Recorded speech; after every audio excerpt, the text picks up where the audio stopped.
La Suzuki GSX-S 1000GX n'est pas seulement le premier crossover Hamamatsu, mais aussi la première machine de Suzuki à suspension électronique. Tout est donc nouveau sur cette machine? Eh bien, nous connaissons déjà le moteur K5 et, heureusement, le GX ressemble immédiatement à un Suzuki familier. Suzuki a toujours été garant de motos bien faites, plutôt simples, mais aussi bon marché.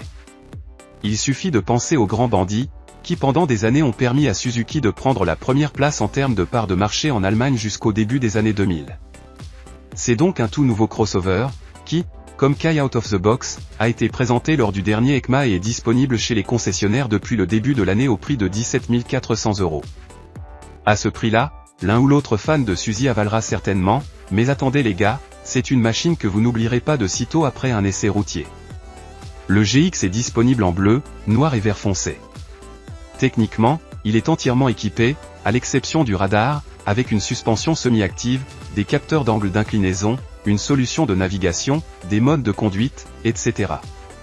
Cependant, Suzuki n'a malheureusement pas fourni le GX avec des poignées chauffantes et une béquille centrale de série, de sorte que de nombreux acheteurs iront probablement directement vers l'édition Voyage, où ces caractéristiques importantes sont incluses ainsi qu'un ensemble de valises chic. L'édition Travel est disponible au prix de 19 100 €. Vous êtes assis complètement droit sur le GX et donc très confortable. Le passager trouvera suffisamment d'espace ainsi que de très bonnes poignées, de sorte que rien ne s'oppose à une visite à deux. Le poids de 232 kg est encore assez modéré par rapport au vélo d'aventure classique, mais les repose-pieds sont un peu plus sportifs, plus haut et arrière, ce qui se traduit par un angle de genou tout aussi sportif. Néanmoins, vous pourrez parcourir de longues étapes quotidiennes avec le GX sans aucun problème, de sorte que l'ergonomie du siège est excellente de notre point de vue. La GSX-S 1000GX dispose d'un écran couleur TFT de 6,5 pouces lumineux, net et donc très facile à lire. Même lorsque le soleil brille directement sur l'écran, tout est parfaitement visible. Le cockpit est commandé via un D-pad à 4 boutons et des boutons d'entrée et de retour. Bien que l'opération soit complexe, elle fonctionne très bien après une courte formation. Nous avons beaucoup aimé la navigation cartographique complète, qui nécessite deux applications, l'application Suzuki, MySpin, et l'application de navigation, Sigic, qui coûte 1,50 € par mois pour un abonnement annuel. Ce n'est pas grave de notre point de vue, car c'est une très bonne solution de navigation avec beaucoup d'options. Les aides techniques et les systèmes d'assistance du GX sont également de haut niveau. Les capteurs d'angle d'inclinaison sont fournis par une IMU à 6 axes avec accès au contrôle de traction et à l'ABS. La suspension électronique, basée sur le Showa ER à semi-actif, assure un amortissement correct, une précharge du ressort correcte et réagit également aux manœuvres de freinage et au style de conduite du pilote. Il y a une détection automatique de la charge et divers systèmes de capteurs avec des abréviations complètement incompréhensibles, telles que SAS, SDDC, SFRC, etc. Cela semble compliqué, mais ce n'est pas le cas. Au contraire, le GX facilite la tâche du pilote. Il vous suffit de sélectionner le mode de conduite sport, standard ou confort et la machine est recalibrée sous toutes ses facettes. C'est vraiment très réussi et vous pouvez clairement sentir les différences.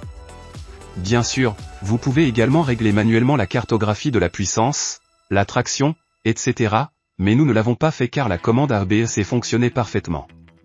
Seule la technologie LED est utilisée pour les feux, et Suzuki a étrangement oublié la réinitialisation automatique des clignotants. Les premiers mètres avec le GX sont un rêve. La machine est réglée de manière si harmonieuse et homogène que vous ne pouvez pas respirer.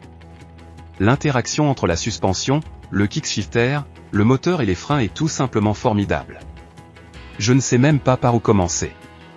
Prenons le kickshifter, qui fonctionne bien sûr dans les deux sens. Pour faire court, je n'ai jamais connu de meilleur tamis rapide. Cependant, vous devez savoir que de tels as du changement de vitesse sont plus faciles à produire avec plus de cylindres et de masse de volant d'inertie, ce qui est le cas ici. D'où comme du beurre est super rapide, vous fouettez de la première à la 6e vitesse, rien ne saccade ou ne se contracte, c'est comme ça que ça devrait être. Ensuite, jetons un coup d'œil au moteur, qui n'a pas grand-chose de plus à dire.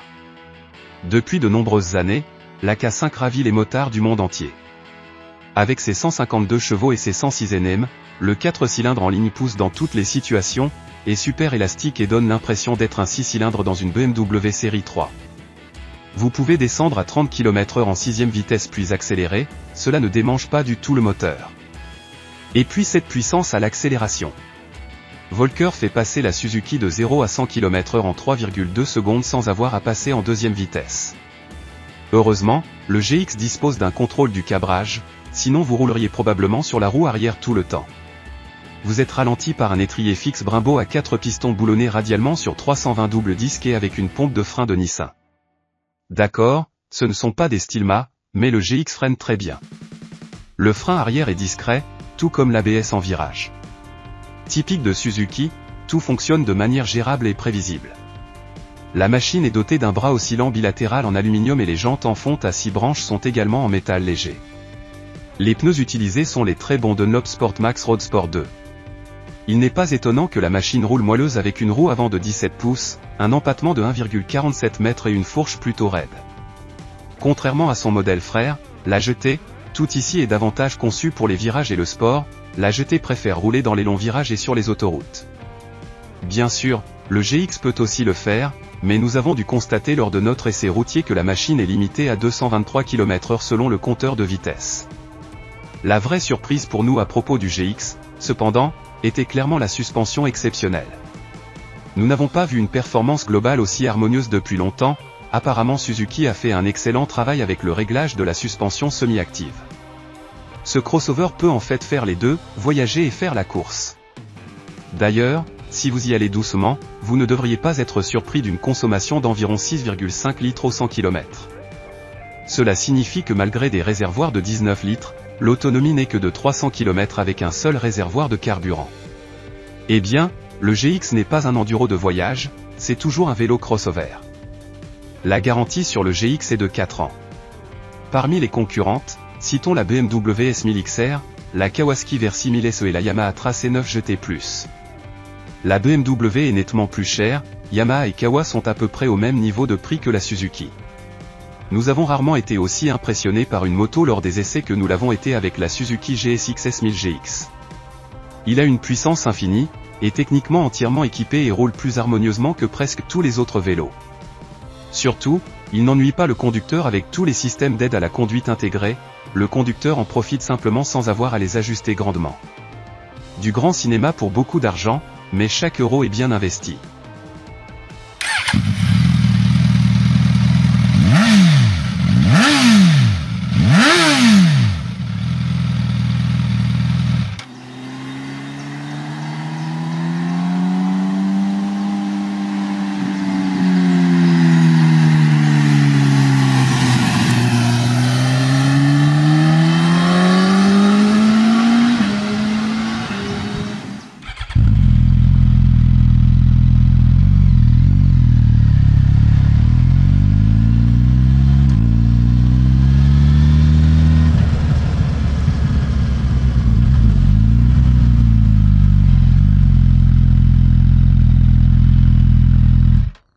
Drei, 2, 1, 0.